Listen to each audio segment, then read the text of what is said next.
Alhamdulillah Rabbil Alameen wa salatu wassalamu ala Rasulil Kareem. So today I wanted to talk about mentorship and specifically spiritual mentorship in Islam.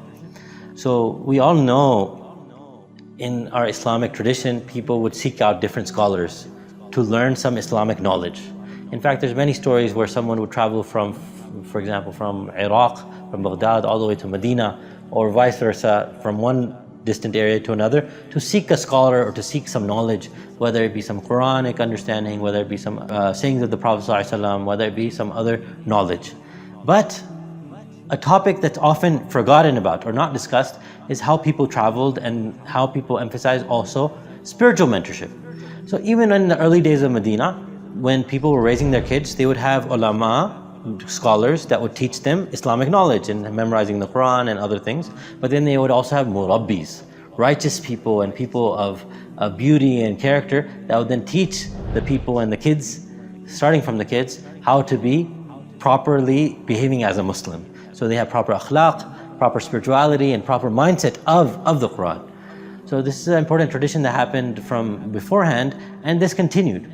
Even in today's time, for many centuries, there's so many big ulama, whether it be in Syria, whether it be in Yemen, whether it be in India, Pakistan.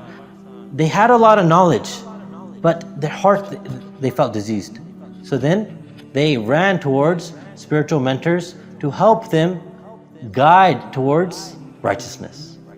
So ultimately, Allah is the one that guides, no doubt, right? But to assist in taqwa and to assist in goodness, these are the things that they would effort in. The most famous story is that of Imam Ghazali, who was like the peak scholar, you could say, of the time. But even he ran towards good company and away from the egotistical environment of the college he was in, where he was a principal and debating and all of that. And that ended up changing his life, because he then realized what ikhlas meant, what muhabba of Allah subhanahu wa ta'ala meant, what it meant to do tawbah, the realities of these things, not just the words. A simple question I could ask you or even myself is, how much love of Allah do we feel in our prayer, in our namaz, in our salah, when we're praying? Do we really have that love-to-love connection? Do we really, when we say Allahu Akbar, are we in another world, or are we in this world and focused on all these dramas and things like that? So the heart gets clogged with dirt and with filth, as the hadith teaches us. Even every sin brings black dots, and so we need dhikr,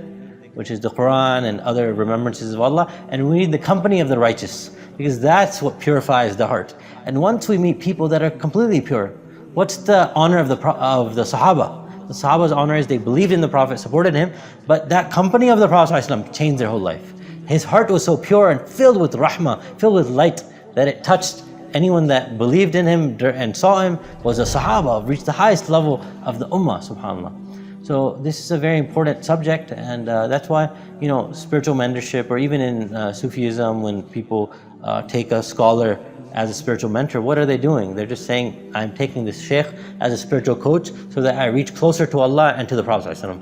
Real spiritual mentorship doesn't involve worshipping graves or calling on other people to make dua for you that are dead or other things like that. These are all not the point. The real point of spiritual mentorship is that of how Rasulullah did to the Sahaba. وَيُزَكِّيهِمْ, where he purified them. So real scholars of spirituality and of character then train people how to have right adab, akhlaq, how to do proper dhikr, how to do proper salah, and how to come closer to Allah. Ultimately, the whole journey is between you and Allah. You and Allah. And that is going to happen how? By finding those experts, Islamic knowledge-wise, Islamic spirituality-wise, and then moving forward, inshallah. May Allah bless you and me and all of us with amazing, amazing mentors that change the course of our life and that bring us closer to Allah and closer to the great success of Jannatul Firdaus al-A'la. Ameen. Jazakallah khair. Assalamu alaikum.